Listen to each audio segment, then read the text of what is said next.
वळ्यात पुढल्या बातमीकडे. अब्दुल सत्तारांकडून अशी विधानं नेहमीच ऐकायला येतात. अब्दुल सत्तारांच्या शिवराळ भाषेवर संजय राऊतांनीही टीका केली. तर अब्दुल सत्तारांची भाषा खालच्या स्तराची.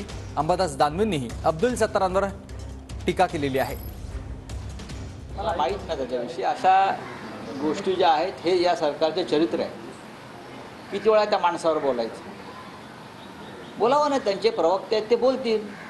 महाराष्ट्रात इतरसुद्धा अनेक राजकीय पक्ष आहेत, महिला आहेत, त्या बोलतील ना. आम्ही बघू ना त्याचं काय करायचं.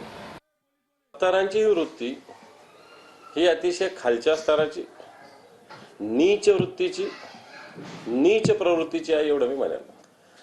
आता सरकार याची दखल घेईल असं मला मुळीच वाटत नाही, कारण हे गेंड्याच्या कातडीचं सरकार आहे. एखादी गोष्ट अनावधानानं घडू शकते असं मी मानेल, हो, परंतु ही अनावधानाने हे भर पब्लिकमध्ये माईकवर अशा पद्धतीनं बोलणं मला ते पहिल्यांदाच होत आहे. या सगळ्या भाषेचं त्यांना लखलाख शुभेच्छा आहे. अशीच भाषा त्यांनी मतदारसंघात लोकांना वापरत राहावी, त्या भाषेच्या त्यांना शुभेच्छा आहे.